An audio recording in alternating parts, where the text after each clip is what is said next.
I hope that this is streaming live to my Facebook page. I think it is. I did a couple of test runs. So this is Anahita Anais. Am I saying your name right? Yes. Yes. Thanks so much for being here. Thank you for having me, and thank you everyone for joining in. Yeah. Yeah. This is a really important conversation to broadcast. We're going to be talking about, I would describe it as the tyranny of the Islamic Republic and the impact on the Iranian people. Mhm. Is there any other way you'd like to add to that title? I would probably just add just the nuances, the complexity and the nuances involved. And what a beautiful Hmm. opportunity it is for us to notice our shadows and our Mm. biases and kind of break the pattern of binary thinking. Yeah, thank you for saying that. That's super important to lead with that so that people don't let we live in a climate, right? A political climate, especially with a serious tendency toward toward binaries and false binaries even when there's way more than two things going on and a lot of polarized tendencies. So um yeah, let this interview be a space for learning and for potentially confronting limited ways of understanding what's happening currently in Iran. Yeah. Yeah. Thank you so much for being here. It's so nice to be with you, Thank even you. under the circumstances. So Yeah. I'm gonna read your bio. I'm gonna start with your bio just to give people a sense of Before you. for a little bit forward, every time you speak, there's a static that comes through. Oh shoot. I wonder if it's my earring Okay. rubbing again. I might have to take off my. Is that better? No. It's not. Uh-oh. Take off the headphone. I want to make sure everybody can hear you and not get distracted by it. Yeah. All right. No sound. You probably just need to reset the audio. Well, the joys of being live on air. There's always a little bit of a technical challenge that shows up. Can't hear you. Probably just need to reset your audio. Okay. No, no. Oh, Can oh you yeah, hear me now? it's It's working. still Great. staticky or it's No, okay? no, it's good. It's working. Fantastic. Okay. Thank you. Oh, it's still, I treat it as something of a miracle when technology works. I have a bad relationship with technology, so we didn't, we're at odds a lot of the time. Yeah. Okay. So this is your bio. Anahita Anais is an Iranian-born nervous system expert, trauma-informed psychedelic guide, writer, and speaker whose work bridges neuroscience, somatics, and modern relational practice. Born and raised in Iran, she fled the country after participating in student protests against the regime, an experience that continues to inform her perspective on resilience, freedom, and human capacity.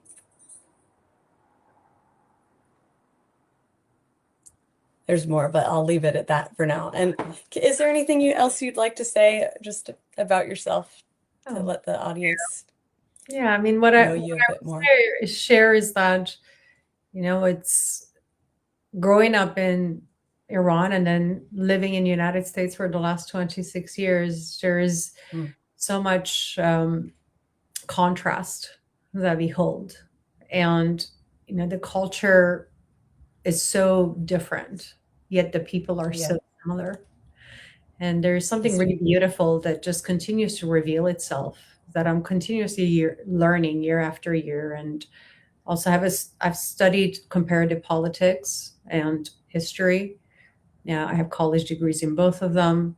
And so part of my awareness is just a lived experience, and part of it is academic. And then Yeah. you add to that the dimension of understanding nervous system and nervous system science and how it impacts our belief systems, our behaviors, personally, interpersonally, and on a broader cultural theme that is continuously revealing itself, especially, in my opinion, post pandemic. There's just a Mm. different organization in society. And when I get really curious, I can connect it back to where our nervous systems got disoriented and disorganized, and how that Wow. continuing to permeate. And at the time when we're going through the pandemic, I had that awareness that this is going to have massive ripple effects, not just for a few years, but I think for a long, long time. It's going to shift and shape culture and society and how we relate to each other and to globally as well, personally and globally. Yeah. Wow. Yeah. So did you say you've lived in the US for 26 years? Yes, Yeah. Okay. And yeah. And so you left, how old were you when you left Iran? I was 19. You were 19. So Yeah. you spent where did you grow up in I Iran? grew up in Tehran, in the capital. Yeah. Okay. Yeah. Wow. Let's start by just, I'd love for you to just paint a picture about what it was like growing up in Iran, and what it was like growing up as a girl in Iran, and I'd love to hear some of the things that you experienced and witnessed about just the experience and the oppression of women Yeah. living within the Islamic Republic regime. Thank you. Thank you. Yeah. Before, we're about to dive into topics that are, difficult, and so Mm, couple items before we dive in a little bit deeper. First of all, the intention for me to be here mm, is to really offer the personal experience and stories and what shapes our perspectives and forms and informs us through our childhood. And there's different dimensions to that. So, and that when we share about this from the space, there is a tendency, and I understand it, having studied brain science, I understand the tendency to immediately want to categorize the story or the mm, people, or who are the bad people.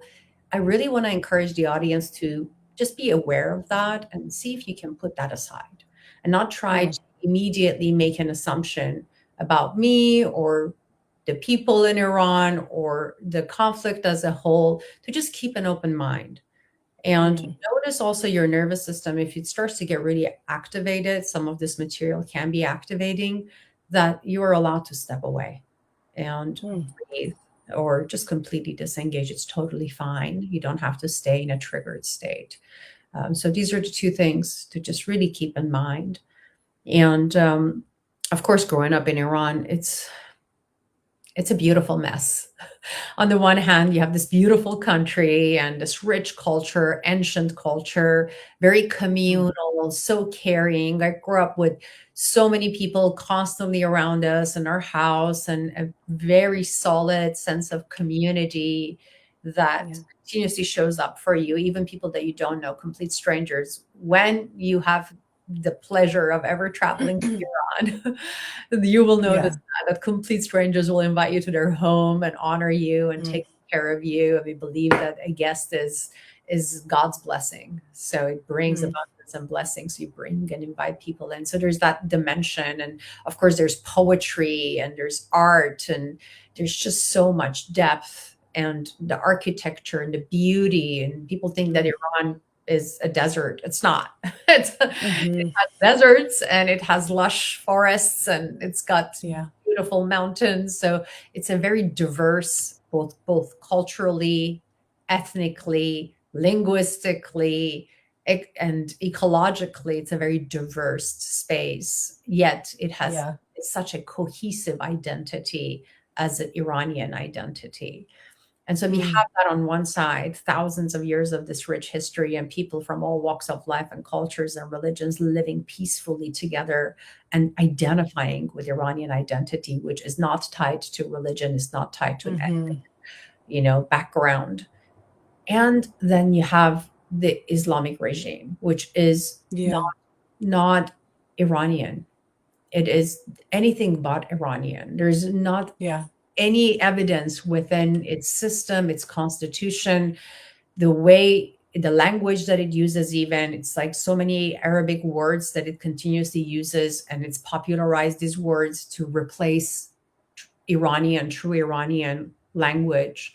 You have, Wow. the religion that has been interwoven into a secular society that has always been a secular society for thousands of years, and has, Hmm. when people were killing each other thousands of years ago over faith, Cyrus the Great was offering shelter and amnesty to people, and had one of the most progressive kingdoms ever lived, ever existed. That he would take over lands, and then he would just tell people that you can live however you lived before, you can believe whatever you believed before.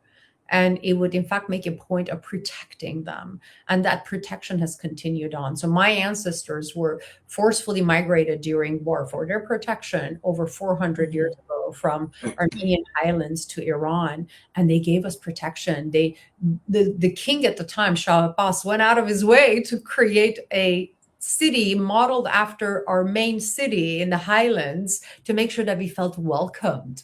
And Hmm. he protected people, and he did so much to ensure that people felt safe and included. That's the true Iranian culture.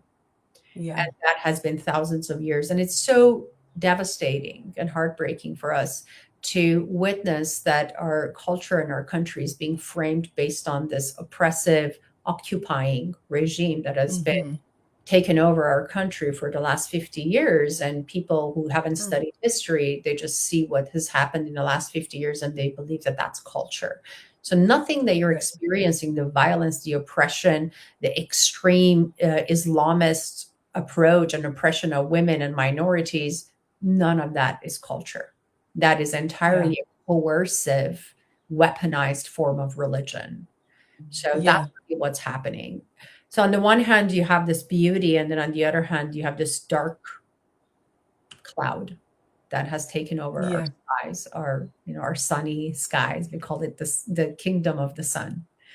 And they have taken over, and there's just no light. They try to take the light. They try to oppress as much as they can. They try to erase Iranian culture. And they're not succeeding because we have thousands of years of history, and we're very connected to that. Now, there's the costs that are imposed on people by this regime are varying, and they touch almost everyone in some tragic way. But the Hmm. bulk of that weight is carried by women. It's carried by Hmm. minorities. It's carried by people who oppose the regime, which is majority of people. But I mean, this Hmm. is where you have added layers of oppression that for someone like me, a woman that opposes the regime, that is a minority, you just end up carrying more of that weight. So growing up, your world shifts very rapidly from about, especially as a girl, about, so of course I grew up under rocket bombs. So I was Hmm. born in 1980, and within a few months the war started, and it went on for 8 years. And so early on, the impact of that war was economic, and rationings and waiting in long lines to get food. And later, once there was longer range missiles, at the time considered longer range missiles that could reach Tehran, which was nowhere near the border, that's when we started experiencing rocket bombs. And Hmm. so a big part of my childhood was just that. And then as soon as the war is over at age 8, I get about a year. And then age 9 is when you're considered an adult. It's the Hmm. age of Really? consent. It's the age of consent. 9 is the age of consent in Yes, Iran. it's legal. After the revolution, they made it legal for children to be married off at age 9. Wow. And even younger happens, with the consent of the Wow. father. And so Oof. at age 9, you have to That's start covering intense. your hair. When you go to school, you start school at age 7, and then you have to cover your hair. You have to wear this dark clothing, long pants, and a long almost dress-like thing that goes below your knees, Hmm. top of your pants. All has to be dark colors for children. You have to Mm. wear this hijab that is actually just a hole in a fabric, so it doesn't even have a big Hmm. part of your neck can be shown. And so that's how you go to school. You have to wear it. It's compulsory in school for ages 7 and up. And so Wow. immediately you start just noticing the stark difference between boys and girls, and how boys just can run around and do whatever they want and the girls can't. And if Hmm. you don't cover as a child, then the morality police will stop your parents and give them warnings and fine them. But once you get a little bit older, from age 14 or so on, they'll arrest you and you'll end up in jail and you might get lashed, and it's just all kinds of horrific things that can happen to you because if you don't have adequate hijab, there's no one, at least now it's a little bit different where people are really opposing the regime. And in the last 2 years since Mahsa Amini Women Life Freedom Movement, things have been a little bit different. But I really want to encourage the audience, just because you see images coming out of Iran these days that women are not wearing any hijab, it does not mean that the consequences of not wearing it is not Mm. dire. It doesn't mean that the government allows it. It just means that these people are taking great risks. It's an act of resistance. Yeah. At Right. any point, the government can decide. And there are always periods where the government decides that we're going to be more strict and go out there and arrest a bunch of people. Decide just today is the day that we're going to go arrest people. They take big buses and they go hunting women down in all over the streets until the buses are full for hours and hours. And then they just go and dump hundreds of women into the morality police center and process them. So there's never a point until the law is different, until the government is different, that women are ever safe. That is written in law. And so it just starts from the hijab, which is the thing that you're most aware of from childhood.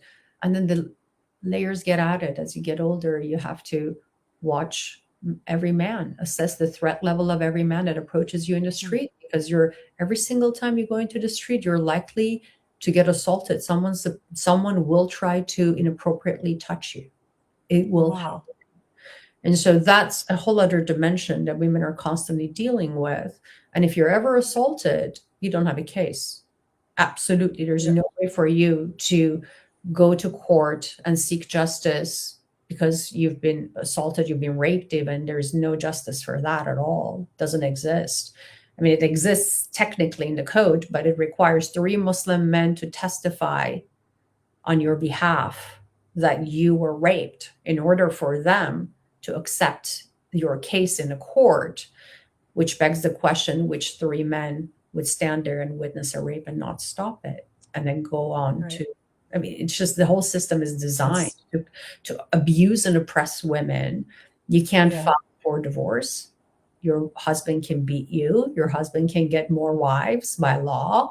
Your husband can have um, there's this concept of temporary marriages, which is never recorded anywhere. So your husband can have unlimited temporary marriages from 30 minutes to multiple years, and you might never know that that's happening. It's effectively legalized prostitution. And you cannot file for child custody. You cannot get child custody unless your child is being breastfed. You Mm. cannot. And the moment you stop breastfeeding your child is taken away from you. There are things you cannot study in school.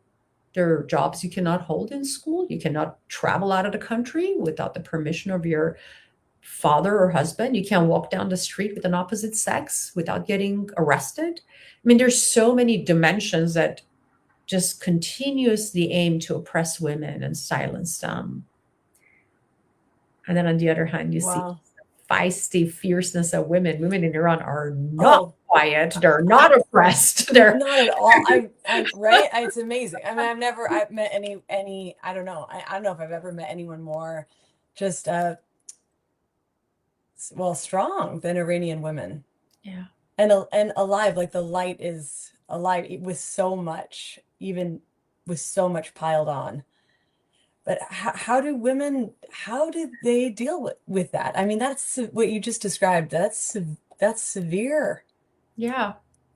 I mean, there are varying degrees, right? There are women in villages that are conservative, highly conservative villages that don't have an option. They don't have a choice. They just have to take it. Yeah. But then you have women in the cities, and it's very Yeah. different.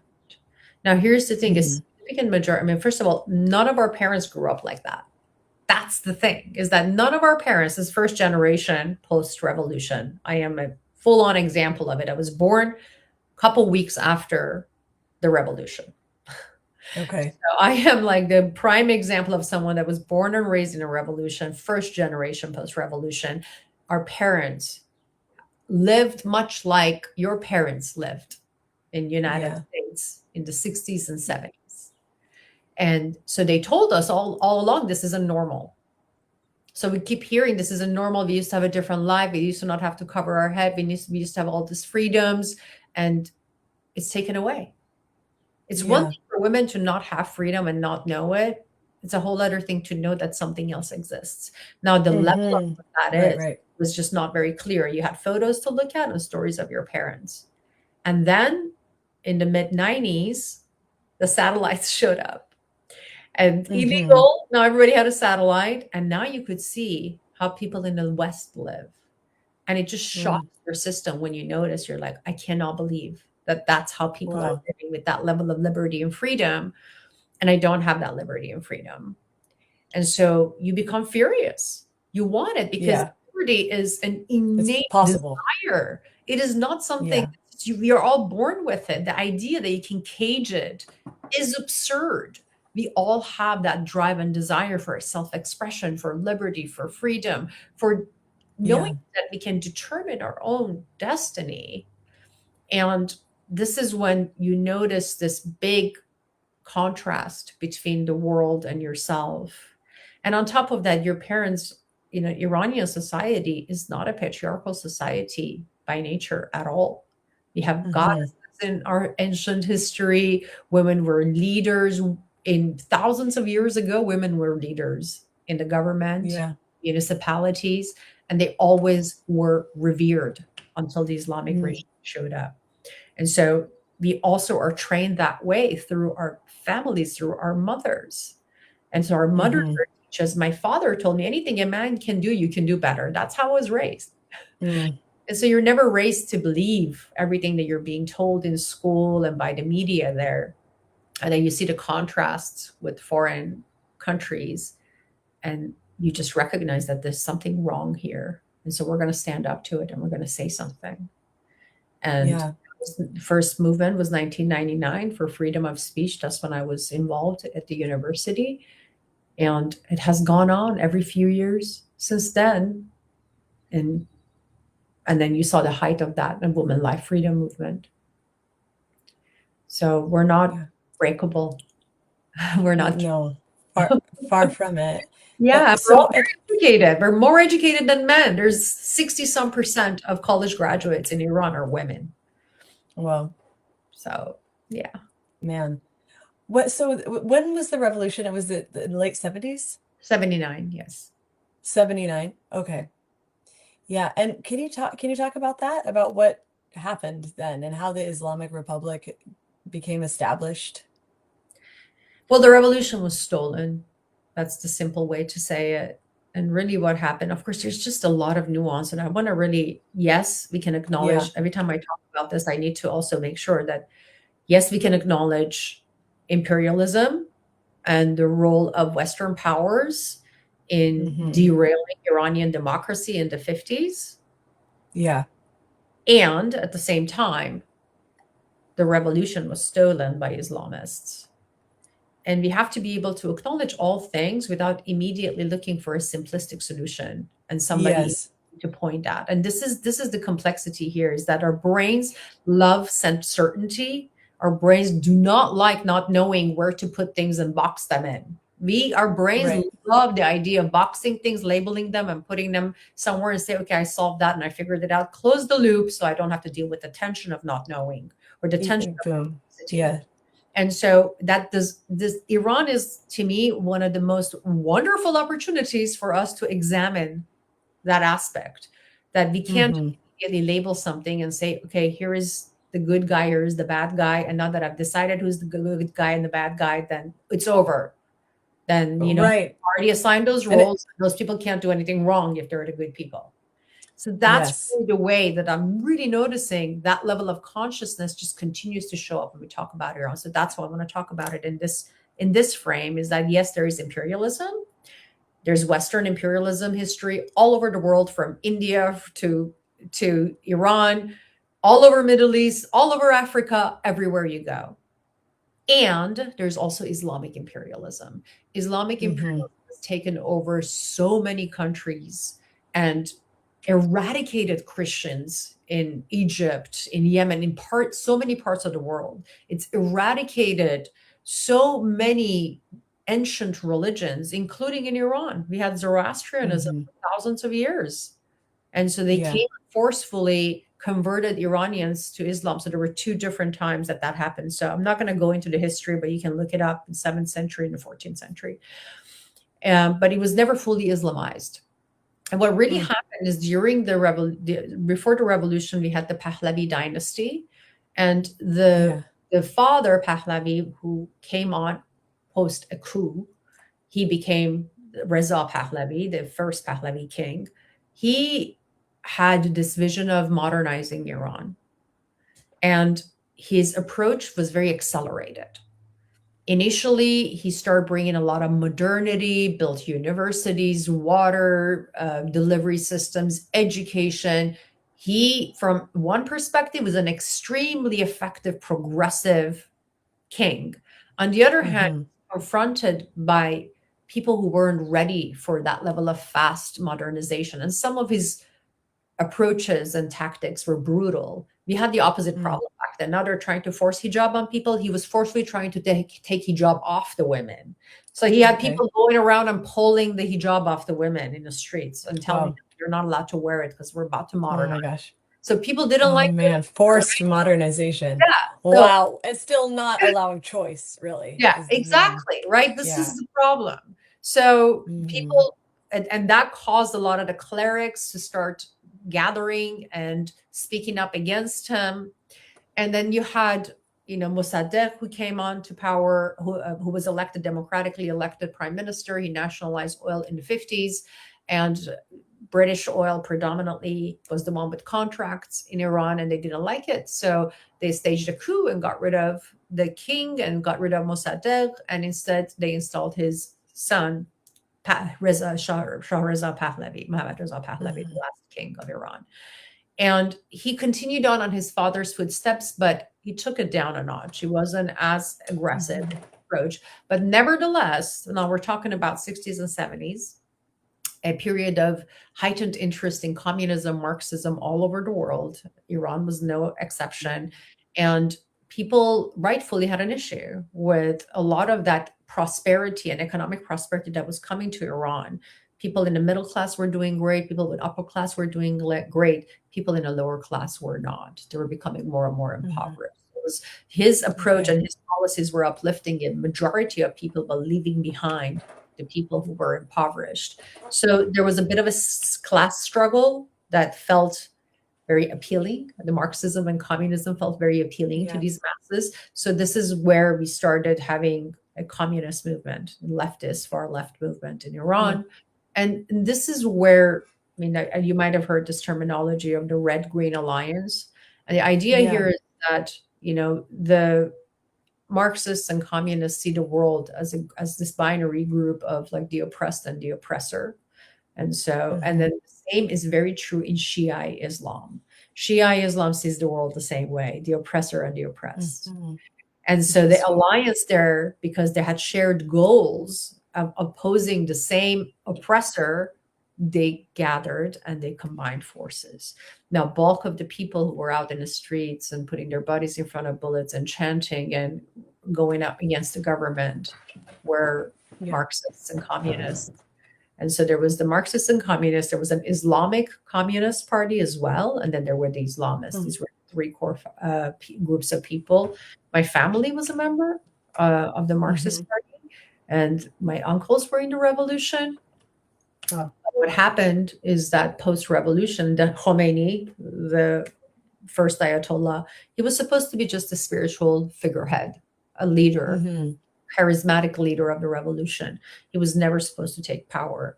There were all these agreements between these three groups of what would happen and how we would divide power and how we would work together post revolution. But as soon as the revolution was won, the Islamists went after the communists and the Islamic communists and systematically murdered a huge numbers of Wow. people.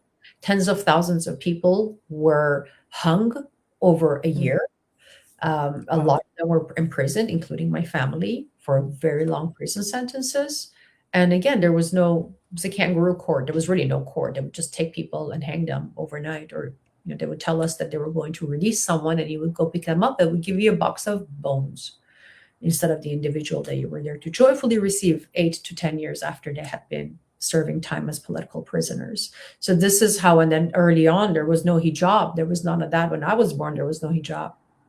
Yeah. Until 2 years later that they started requiring that women wear hijab in official locations, government buildings, and then very quickly, within a few years, it became this violent police that started going around and imposing it upon people. So it was Yeah. really stolen election, and who knows what would have happened if it was a more balanced power sharing structure. Wow. Thank you so much for that amazing history lesson, really. And then in the last 2 years in particular, can you talk about that? Just about just what has um um brought forth some of these uprisings and the response of the Islamic Republic, especially this last since December of 2025 is when a whole lot started to shake up. Can you talk about that? Thank you.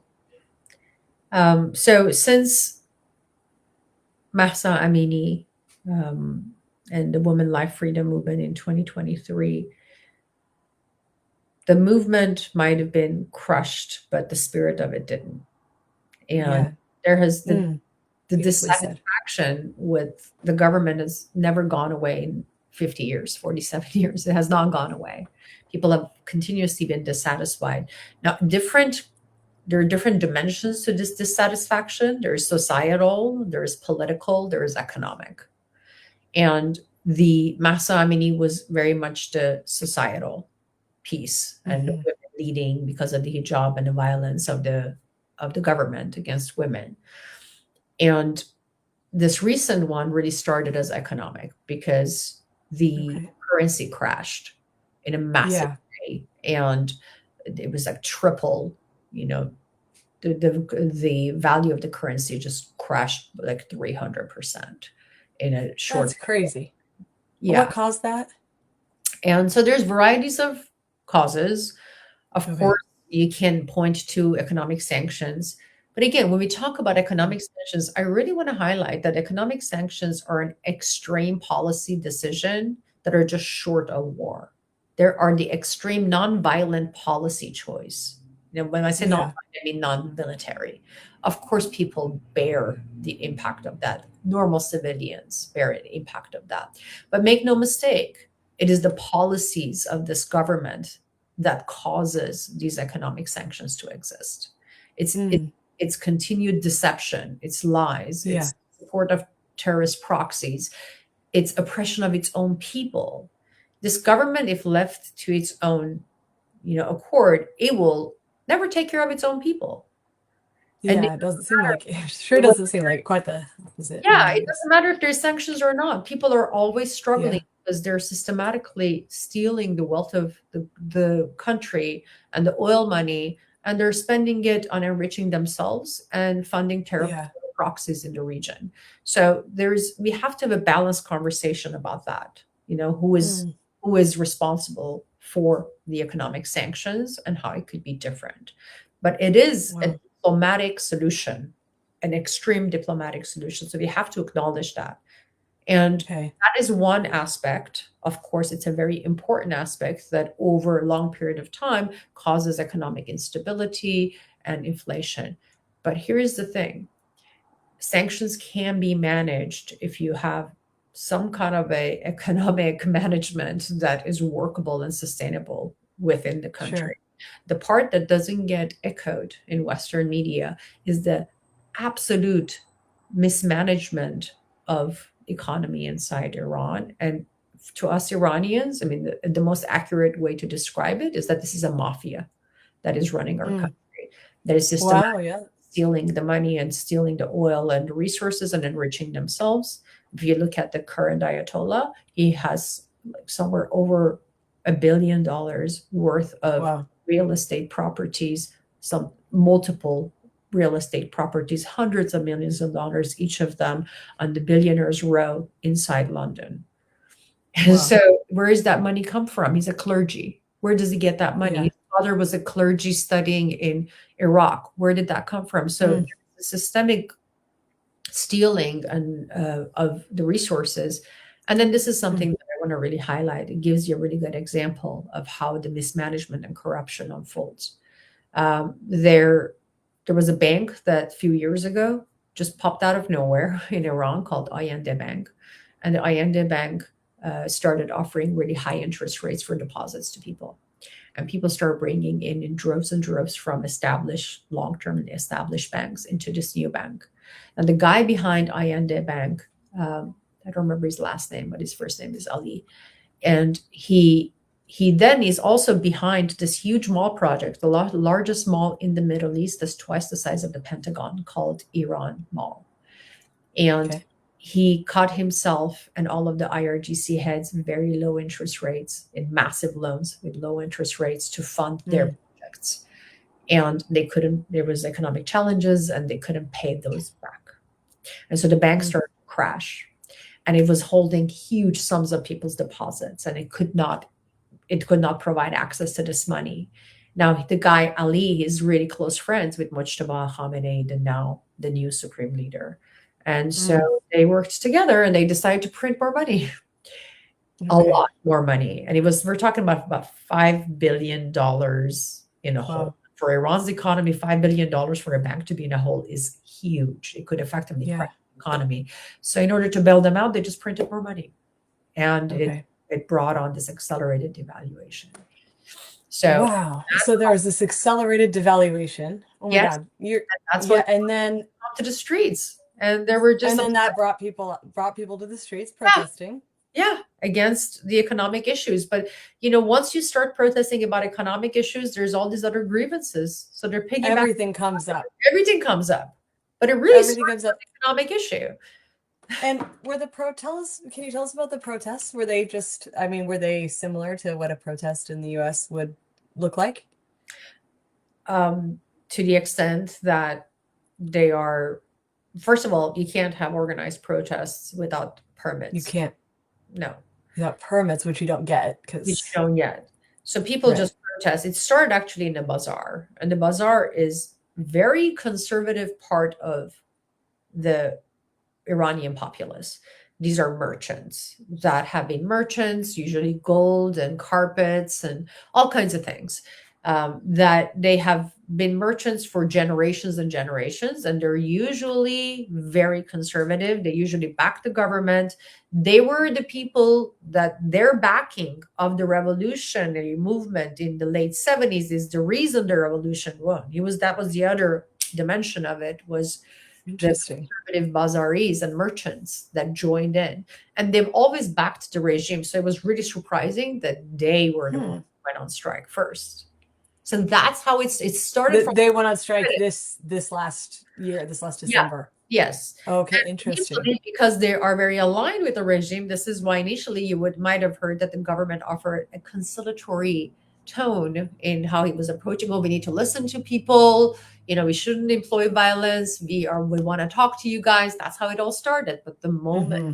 young people came to the streets and demanded an end to the government and the regime, this is when it became violent. And again, Extreme violence broke out. extreme violence, and people were peaceful. They're not violent people. Yeah. Many people are non-violent And people. But the moment you shut them down, and they send agitators in to crowds, they start shooting. Then initially it was pellet guns, and then it became live ammunition.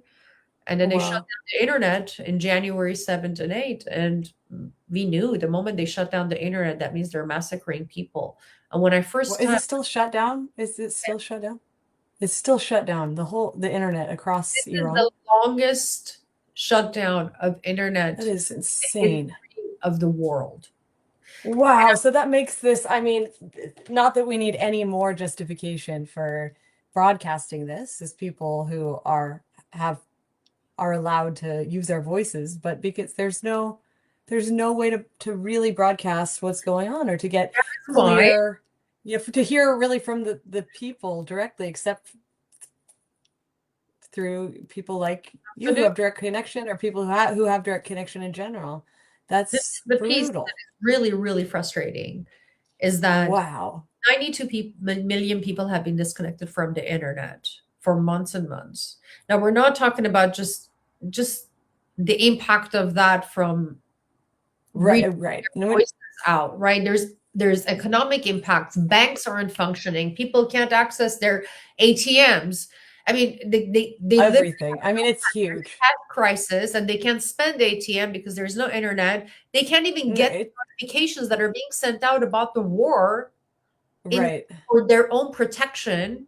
They can't. There No, is no it's almost unimaginable, just on the basic level, how much how extremely disruptive that would be. But then to mute the yeah, expression of incredible almost attempted genocide, you could say, just massacres of populations.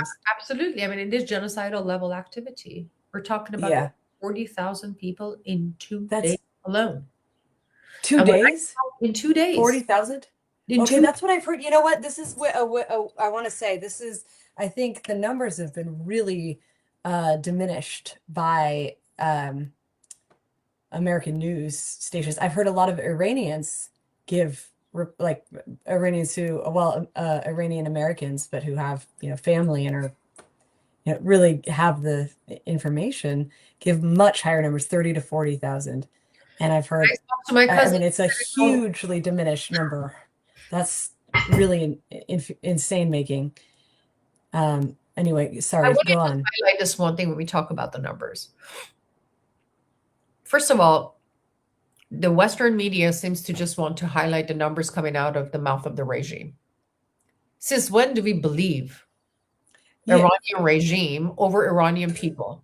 right. This is Well, of my course, and that's problem. the issue is that the people who are the dominators, get to spin and weave Of this course, narrative that of benefits course. them, and I it's mean, while they are, there's a saying inside yeah, Iran that whatever Iranian media says, 100% of the time you flip it 180, and that is the truth.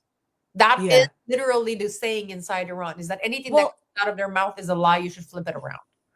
and they're the only ones that have access to the internet or Of to, course. And then you have to Amnesty actually, International who did confirm, at least Amnesty International at least has confirmed 15,000 deaths. yeah, So why are we reporting 3,000? And this is where right. I get It's so overwhelmed by just the framing, and I start to wonder what is the intention behind this by some of the media sources inside United States to try to downplay what's happening. right. Why are we doing this? Well, And if it and any number that comes out of the Iranian regime's mouth, you need to know that it's more. But here's the bigger tragedy. When we start talking about what the massacre of Iranian people, I hear this often. Oh, it wasn't 30,000. It wasn't 40,000. It was. I cannot believe that we're sitting here debating that's numbers. yeah. We're with the Like, that how that many and people well, is too many for you? That is my question. How many yeah, people killed is too many for you? Just tell me that right. number, because I want to understand that if you're sitting there and arguing with me, it wasn't 30,000, it was 3,000. Let's just assume it was 3,000. What you're really saying is that you're okay with the government opening Mowing fire down. on unarmed civilians and killing 3,000 of them over 2 days. You're saying that's okay. And Right. that And if we're out, yeah, sorry, go ahead. is that how many Iranian lives need to be lost for Yeah, somebody to for care? it to And and right. that's the tragedy that one person is killed here by ICE, right? Wrong, Right. right? Like we all are up in arms. One person killed by Right. ICE. The whole Yeah. country is up in arms, and then tens of thousands are killed over 2 days. And Yeah. it's amazing that this kind of argument comes out of the same people who are constantly Yes. talking about racism and how, like, No. well, we have this It's bias, we need to be aware of our bias. Well, be aware of your bias when it comes to Iranian people's lives. The fact that we need to sit absolutely. here Thank and you. justify our lives and our Yeah. cause to you based on numbers and debate numbers with you, that tells me a lot about your humanity or lack Absolutely. thereof. Absolutely. And it is, I mean, it's triggering across the board, but in some ways it's most triggering when it comes from people who are presenting as these, a very, social activist, virtue Unfortunately, signaling my peace experience, workers that that's aren't the educated and population that aren't that pushes back. just, yeah, yeah, yeah, That's my yeah. experience. And Is that unfortunately it's the same people that have decided that Iranian lives don't matter and we're going to push back. well, and I want to name here, yeah, the empathy gap that I feel exists yeah, in Americans' minds and in women's minds thinking about feminism, like that needs to be able to have a reach that reaches other women of other, from other places. And I mean, I actually want to name this. I want to hear your thoughts on this. Like, I kind of feel like one of the unconscious but active assumptions that is absolutely needs to be interrogated is like well, because one of the things that happens with an empathy gap, which is really I think the basis for dehumanizing a group, is as like immigrants from South America, there's this assumption like, oh, they're able to work hard all day long without any kind of um humane like schedule or hours or treatment. They like that, or they can do it. They have this superhuman capacity, and so we shouldn't care and we should exploit that, and we don't need to think about it. So that's one way that. And then I feel like with Iranians there's almost like Iranians just are built to be martyrs, really, almost, or like they um I'm sorry if that's triggering to say. I think I want to say it to bring it to light. I feel like that is a way that there's this dehumanizing or this lack of empathy that comes in, that and it's actually taking an incredible, one of the most incredible strengths in Iranians of, I mean, so many Iranians have laid down their lives, but that doesn't mean that they that shouldn't be something that is normalized or accepted or not fought for. You know what I mean? I don't I'm know if going I'm to saying say this. something that might be hard for people to hear. Yeah. But the reality is that when there is Muslim on Muslim crime, when Muslims kill other Muslims, people could care less. That's Interesting. my assessment. Is that Oh, in Americans, for Americans, that it no, if doesn't Muslims are register. killing other Muslims, the world doesn't care. Nobody's talking about it. Oh, interesting. Okay, yeah. Christians killed Muslims, if Jews killed Muslims, we talk about it. If Muslims killed Christians, if Muslims killed Jews, we talk about it. But Muslim on Interesting. Muslim crime is not being talked about. And Yeah, that yeah, that's significant huge. issue. And this is to me the blind spot, is that people have decided that, well, Islam is a culture, which some can argue that, but it does not mean that is our culture. Iran No, is not an Islamic society. And until you no. understand the imperialism of Islam and the history of Islamic imperialism, you will never understand what is happening inside. And so this Yeah, is not some sectarian violence. It is not. yeah, It is an no. oppression of a weaponized form of religion over a society, an entire humanity that wasn't living like that only 47 years ago. And I Yeah. think there is a fear of criticizing Islam and tying it to Islamic extremism in Mm-hmm. Western societies these days. In the last, Mm-hmm. like, I don't know, 20 years, this has become a thing, maybe less, maybe 15 years. This has become a thing where it seems like we can't criticize Islamic extremism. The moment we do that, Right. just like have to label you Islamophobic, Yeah. people rightfully are afraid. I mean, this is to me tragedy of Yeah. how the social justice movement over the last 10 years has been Mm, weaponized. good point. The tragedy of people have built entire identities around something that they seem to believe is righteous, which, social justice issues in the United States are righteous issues. But when you Right. take that understanding and try to apply it globally without understanding context of what's happening outside, Yeah. that Right. becomes a major issue. Because again, this is where the red green alliance begins to form, where you start seeing, if you start looking at social justice frame is, oh, it's the oppressor and the oppressed, right?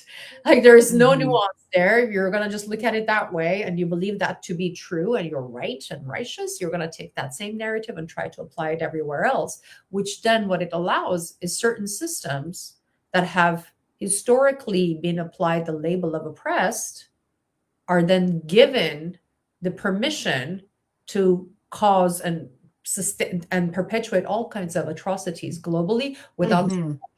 We need to apply the same level of scrutiny that we apply Yeah. to crimes against minorities in the United States.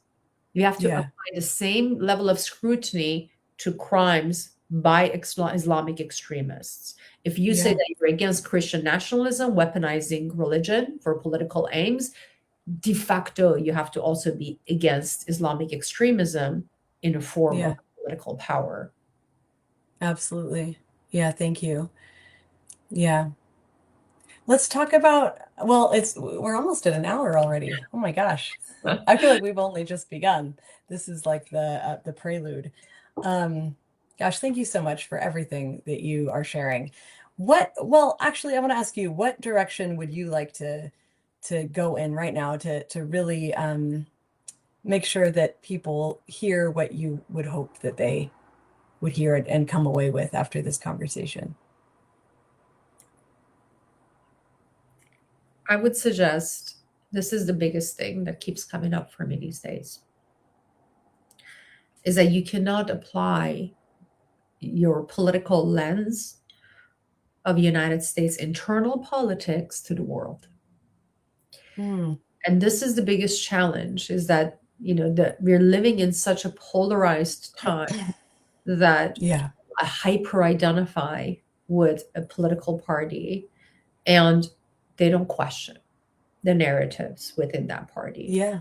And to me, political parties are just systems for making sense of our government and our policies. It's a vehicle, it is not an ideology.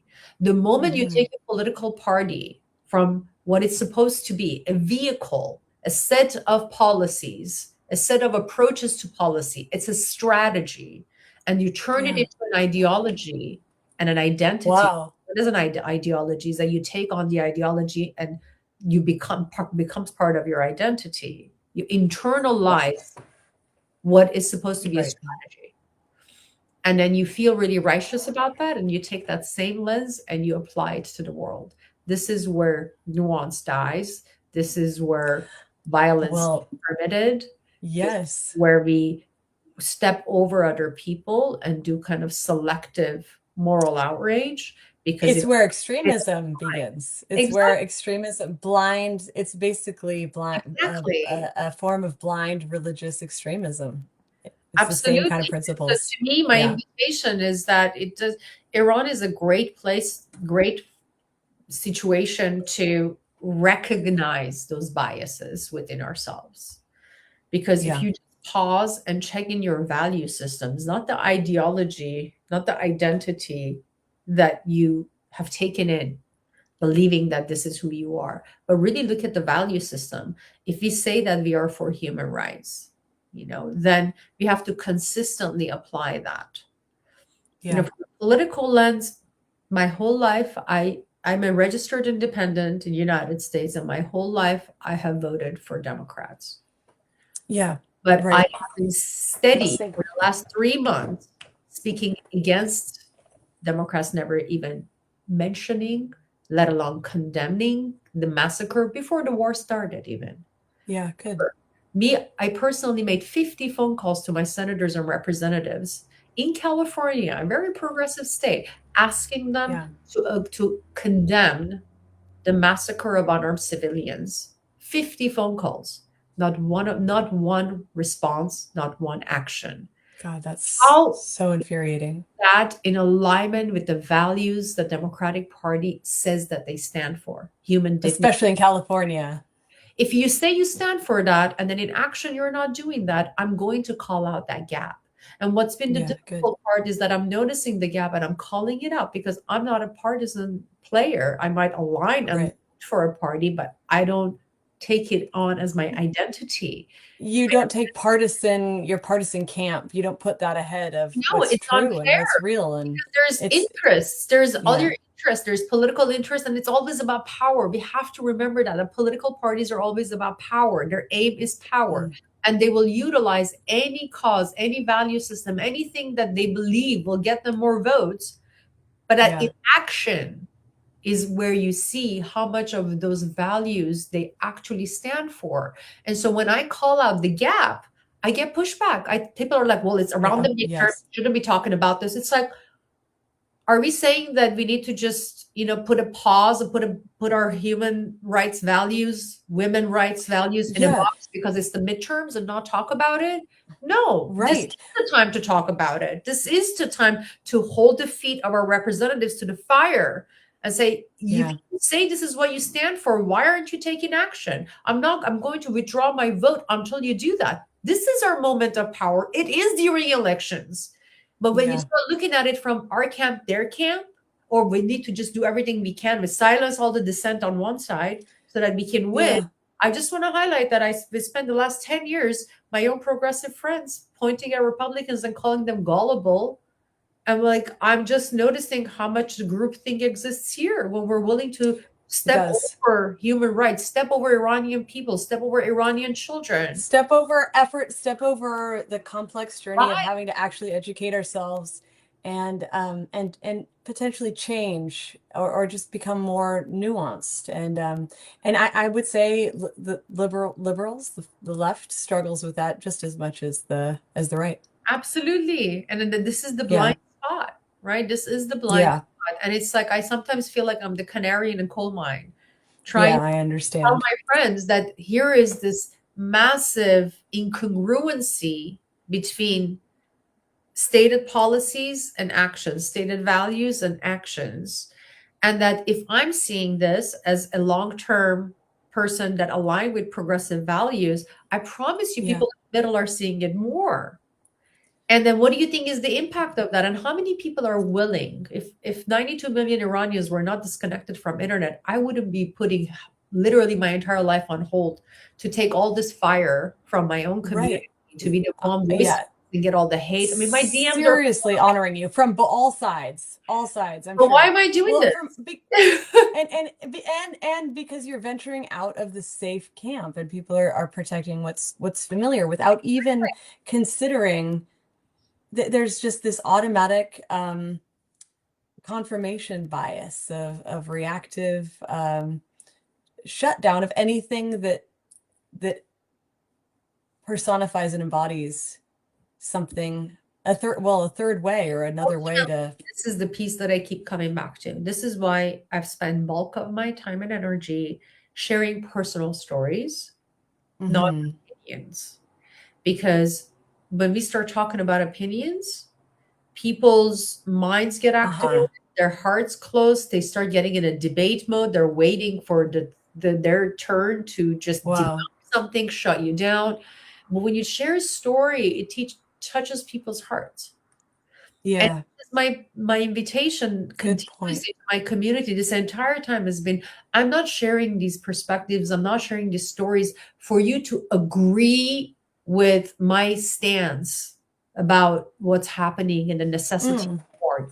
I don't expect you to agree because if I was in your shoes, I might have also had the same position. I fully understand that. But what I'm really inviting everyone is that you don't have to agree with people to offer them compassion and empathy wow.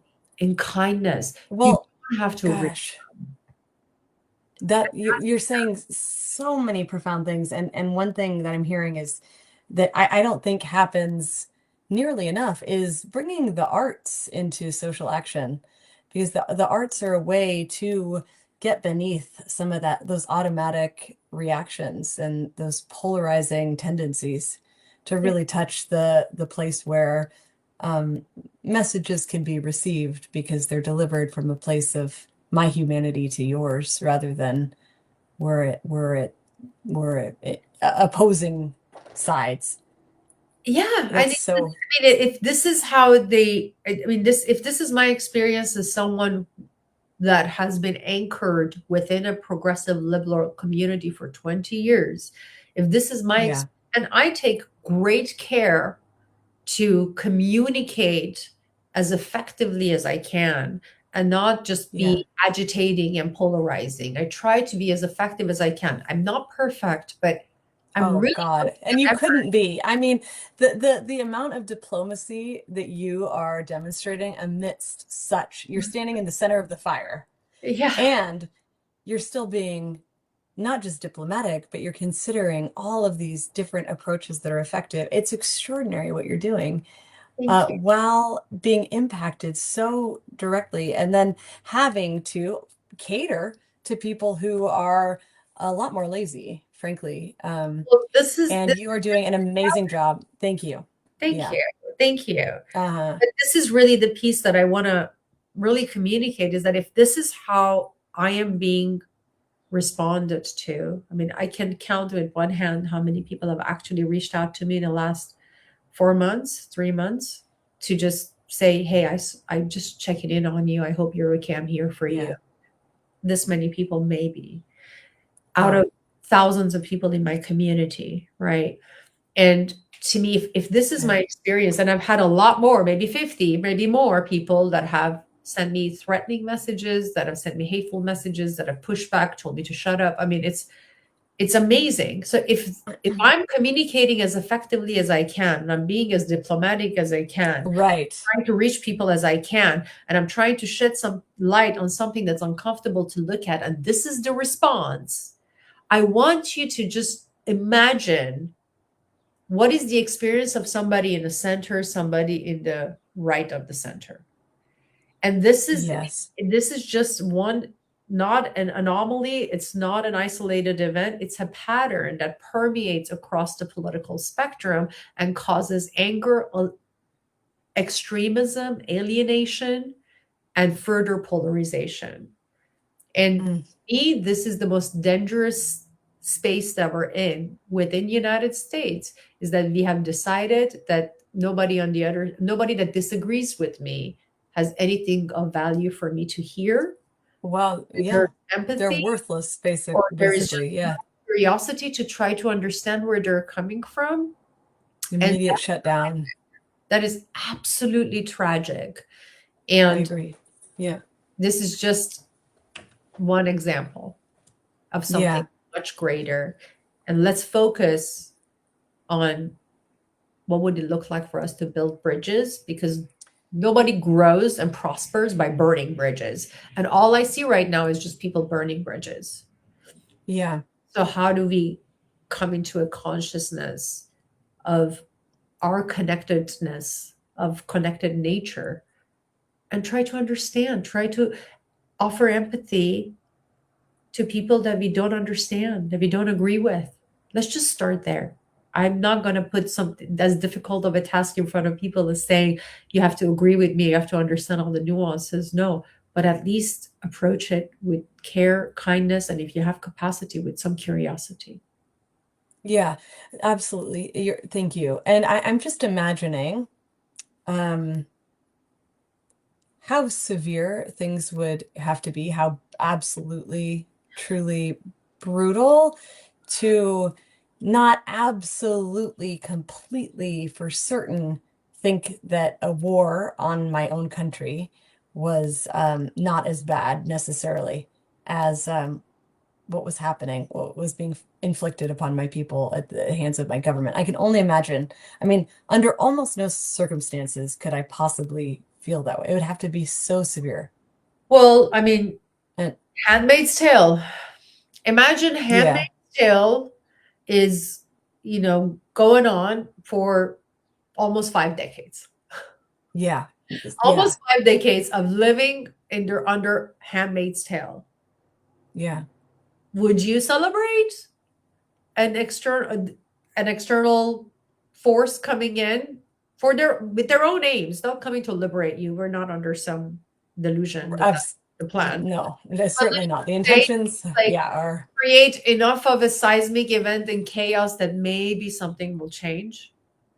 even the possibility of, of someone, even someone as, crude and clumsy and filled with self-interest as Donald Trump, even that his actions could do something that possibly maybe could improve things because they're so severe, so intensely urgent and devastating. I mean, it's hard to imagine, but we should imagine. I want to urge American Yeah, listeners to really put well, yourself you in should this imagine. position. Like we're like, you know what? If we're getting bombed, like that can't be worse. Well, I'm gonna give you this example. This is not. That's I've now watched so many of these videos and audios that are posted on Telegram channels from inside Iran, and people yeah, recording their phone conversations with their family and posting them online. And this is the consistent story. People inside Iran, their own voices, okay, you can hear it with the bombs in the background. They say, "We're not afraid of the bombs dropping. We are more afraid when the bombs stop to drop. When they can't hear yeah, noise anymore, is because we're afraid that maybe they're making a deal with them." yeah. That's what they say. I mean, these are not people that don't love their country. These are not people Right. who want to see Oh their no. country destroyed. These are people who are desperate, absolutely Uh, desperate. yeah, and those are the people who need to be listened to because they're the people who are most directly impacted and yeah, and my experience is I grew up in the Baha'i faith that began in Iran. Ah! You didn't know? Oh God, no, I Yeah, had no idea. my family, they're all Baha'is and Wow. my close Wow, they're community, one so of our persecuted in Iran. It's unbelievable. man, it's Oh my God. brutal. It's It's horrible. absolutely brutal. And I grew up learning all about like just the impact of the government on the people and on Baha'is. And one of our closest family friends, yeah, had to escape Iran at age 16 and has never returned. And like, I mean, it's seriously devastating. And a lot of all the Iranian American Baha'is that I know, and I know a lot deeply, like are just some of the most, yeah, extraordinary people. Like you say, hospitality, generosity, kindness, unmatched. And honestly, like they're just brilliant and innovative. Like, I don't know, it's been amazing. Even though they've come here as refugees with nothing, like have done extraordinary. I have so much endless respect for every Iranian that I know, frankly, that I know closely. Um, and every one of them that I've heard from is saying the same things that you're saying. And they're all, highly educated, highly considerate. Baha'is have I mean, if anything, an over the top pacifist approach to things. And there's, they're still saying that it's just there is a war. There's an extreme war happening in Iran, uh, the government toward its people and all of its people and its vulnerable populations even more. And with no seemingly no justice. And it's just so gratuitous and severe and extreme and long standing. And anyway, I just want to really echo everything that you're saying. And yeah. And I also want to say this. I have a 5-year-old daughter and an 8-year-old son about to turn 9, and who was just hugging me and crying this morning about turning 9 and fear about growing up, Oh my and God. I think 9 is an interesting sort of turning point. I feel that in him developmentally, but he's still like a little God. I mean, he told me about his best dream ever this morning about a whole bunch of people gathering to play his favorite game. He needs like 10 people to play this game. And that was like his dream of, he had this dream last night while he was sleeping. Anyway, he's still such a little kid. And like, so to imagine, and we have to do this. So to any, American viewers, like we have to do this. We have to absolutely make these experiences our own.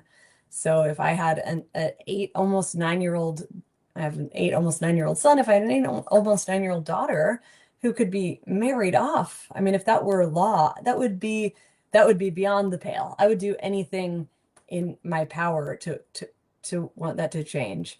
And I have a 5 year old daughter. We need to think about this from that perspective of if this were happening to the people that we love the most, this is what's happening in Iran. And it's the same, feels the same. We would be just as impacted and horrified and desperate. It's the same thing. Absolutely. Thank you for saying that. And Yeah. I sometimes really resent that we have to go into so many examples, Yeah. I details, know. just to get people to consider that maybe I know. Iranians' lives matter just as much I know. as, It's awful.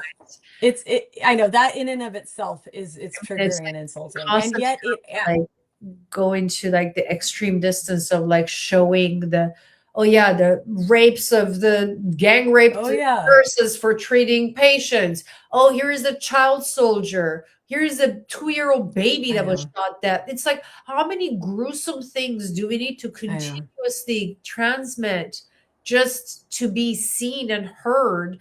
And I'm concerned that we're normalizing Yeah. that. I'm Well, concerned that I because you're right. people are not listening and And are not paying attention, that we have to keep going to the extreme, which then feeds back the entire ideology and the I know. narrative that this is normal. And none of this is I normal. know. If you wouldn't put up with Not at any of all. this in your country, you should never even for 1 minute consider. And it's like we keep saying the same stuff, and I don't know what happens. There is like a cognitive dissonance that they There's a talk the serious things. it's like the narcotic of our patterns of inhumanity is so severe. And I want to say, like, it's triggering as fuck to have to do that, right? But I want more Americans to be the voices for that, because it's you shouldn't have to be, in a way, as I want more American voices to rise to do that incredibly painstaking, frustrating as fuck work, because it unfortunately, there is I mean, it's such a process of pounding down the numbness in the walls, and it needs to happen. But there needs to be more advocates and more support. um and I think, That's American voices need to take up more of that. it's not there. The advocacy and support Yeah. of Iranian voices is not there. And that's why you see us Iranians just screaming off the rooftops every single day, is because we don't have allies. We get an ally like Lindsey Graham. We want to talk about that. I mean, it's like, well, then who is our ally on the Democratic side? Why is there Right. nobody? Why is nobody Yeah. the like our plight? and What the is silence about the this? silence is so loud, isn't it? The It's silence shocking is to my it's a system. vacuum. Initially, I just thought it was ignorance, Yeah. but after having to do and done this work in 2023, which my heart broke, I couldn't understand it. I was disoriented. I couldn't figure out why is no feminist talking about woman life freedom in the United States. I mean, it was silence. Not a single Yeah. person reached out to me to ask how I was doing while our women were getting slaughtered in the street, knowing that I wasn't in custody Man. of the morality. Yeah. I did go to court. I was in jail. People know that about me, but they just Yeah. care. And this is the point that initially I thought it's lack of knowledge. But as I've started doing this work more and more and trying to educate more and more, I actually started understanding that this is not lack of knowledge. Unfortunately, I'm not talking about ordinary citizens, but on a party line, this is a lack of knowledge. It is selective. Yeah. We decide which issues we want to talk about and which issues are inconvenient or do not align or challenge, God forbid they challenge our understanding of the world. and what Right. we've already decided is Yeah. how the world works. Right. Right. And I want to challenge American listeners to be brave enough to be willing to step out of your little the bunker of your little camp and be seen. And it's, it's a thing to be seen, but it's not anything close to what Iranians are going through, especially Iranian women. It's an emotional discomfort, and we need to be able to, and our lack of ability to do that is, I mean, that is severe, and that's its own that level of fragility and lack of advocacy is its own human rights issue in terms of we're not doing what we need to do to advocate what we to be voting for our own short one wild and precious life, to be so numbed out and dissociated from humanity that we don't feel, that we're not willing to take risks, that we're not willing to see truth and see justice, and that we'd rather just be numbed, safe, invisible, and comfortable while we stay, yeah, addicted really to our comforts. We have to start looking at that. We have to start challenging that, and we have to start challenging that now. There's no excuse, and there's no time anymore to keep that up. Like, we need to really seriously interrogate our motivations and our ways of living incredibly vain and meaningless lives, frankly. And a lot of that has to do with connecting, finding a way to finally connect with our pain so that we can feel the pain of others. So we have the resilience to be able to experience and encounter the pain of others. Thank you. Uh, Well said. yeah, Really appreciate it. yeah. Thank you. Thank you for being such Thank a bright light and so courageous, because I know what it takes to put yourself out there and speak the unpopular, perspective, and shed light on the darkness. And there is beautiful potency in that. And yes, it comes with pushback, and it comes with our ability to hold that tension and not of being challenged, of not being liked. Yeah. So, Yeah. I want to say that I feel like Americans have more privilege with, I haven't gotten that much pushback. I mean, I haven't shared nearly as, what I've shared has been, I've shared some amount, and I haven't gotten nearly as much pushback as I bet you have. And so I really urge oh, well, Anahita, do you have recommendations about who, just good sources for people to listen to if they're like, I do need to get more educated, to get more connected, to activate myself, not just to store knowledge, mind you, but then to speak out. If you're just a knowledge storer, I don't know that your knowledge is doing much also. There's learning, and then there's acting, and we need to be able to put ourselves out there. So I want people to commit to that process, I do. But who would you recommend people so listen to? my strong suggestion is to check out the interviews that Middle East Institute out of Washington, Middle D.C. East Institute. Okay. does with Iran. There is specifically Karim Sajjadpour, Karim Yeah. Sajdpour, I think, Sajjadpour. He's incredible. I interned at Middle East Institute, and when I lived in DC, and I was in the political circuits, and a lot of the people nowadays that are on TV, I mean, this is like, gosh, 20 years ago that I was there. We're all in the same circles of communities of Iranians in DC. And Karim is a very balanced, nonpartisan person, really grounded, really well Okay. educated. I strongly Great. recommend just checking him out. If you're looking for women, female voices, then you want to look at Nargis Mohammadi, one of our Peace Prize laureates, Nobel Peace Prize laureates. She is in prison in Iran as a political activist right now. Her team is posting updates on Instagram. You can look at Shirin Ebadi, who is also the other Nobel Peace Prize laureate from Iran. And she is out of the country, and so she posts more freely. They don't post much, but whatever they post, it's really potent, and it's something to pay attention to. And then there is Masih Ali Nejad. Masih Ali Nejad came to prominence by starting my stealthy freedom page on Facebook around 2022 or so, where she encouraged Mm. women to take off their hijab. And that Okay. started this whole movement that then became the women life freedom movement. She is very fiery brand of politics, and she's not partisan at all. So I mean, if you want to break the idea of framing things from a US partisanship frame, Hmm. and Masih Alinejad, who lives in Yeah. New York, or I think New York, and she posts quite a bit about women. You get a lot of raw footage on her Instagram, Cool. so some of it is And very um, violent. So just be mindful of that. Now, people to not pay attention to, I'm just going to come out and say it, is yeah, great. Trita Parsi and anything coming out of NIAC organization. These are funded Okay. by the government and IRGC. Unfortunately, Hmm. progressive media has been platforming him. And, I knew him personally in DC. Everyone in Yeah. the Iranian circuit knows to never, ever give any airtime, any credibility to anything that comes out of NIAC organization or Trade. Yeah. Thank you. Thank you. And listening to you I think you're an incredibly valuable source as well. Thank you. I appreciate Yeah. Yeah, yeah. So I'll look for these and I'll post these beneath the links, easy to access links beneath the video. Um, Gosh, thank you so much. I feel like this is just the intro.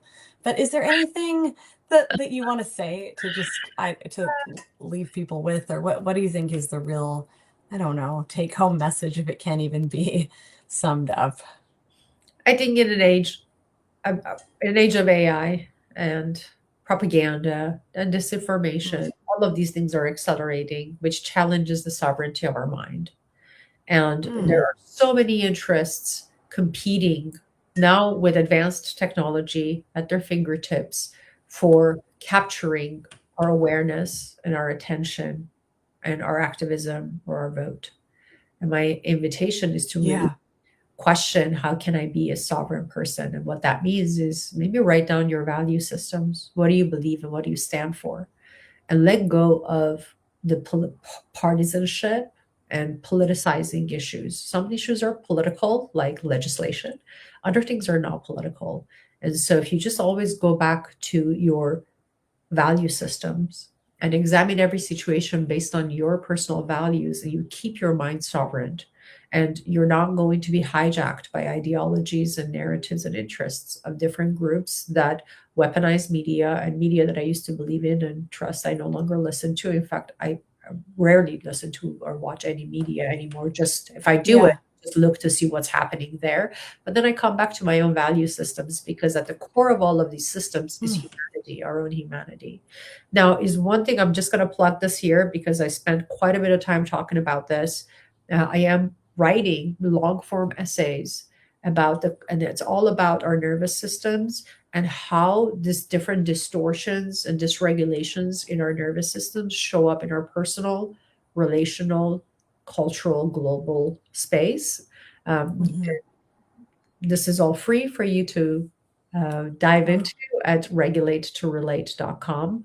That's where I do all amazing. my writing. So there's some great stuff if you want to Wow. go deeper into it without all of the story and the context, and just go into the study of the philosophy and the invitation and the wisdom of the Thank nervous you. system understanding. That's where it's at. Oh my God. Amazing. Thank you so much. Is there anything else you can plug about yourself? You can find out more about my work at anahitaanais.com, where I Okay. do bespoke transformational work with leaders and power couples. Amazing. I'll leave a link to Yeah.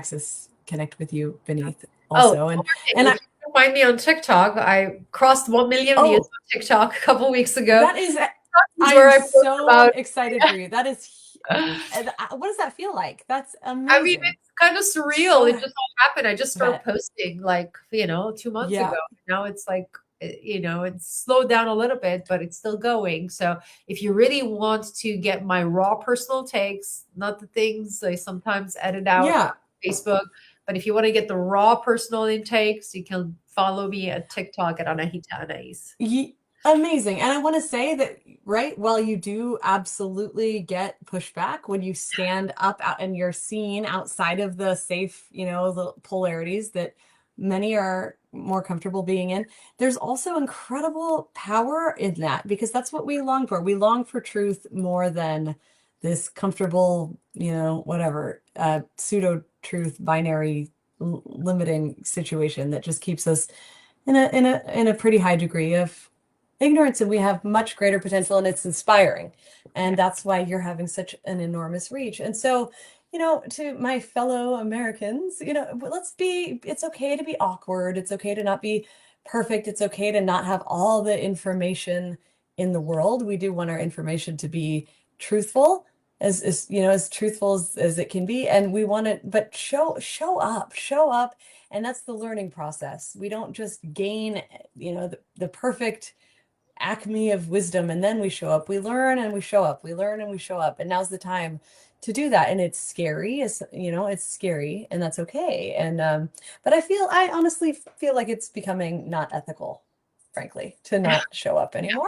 And so I want to challenge you, show up and be afraid, show up and be One all easy the way things. And to approach it is like, you don't have to know all the details, right? You can still learn.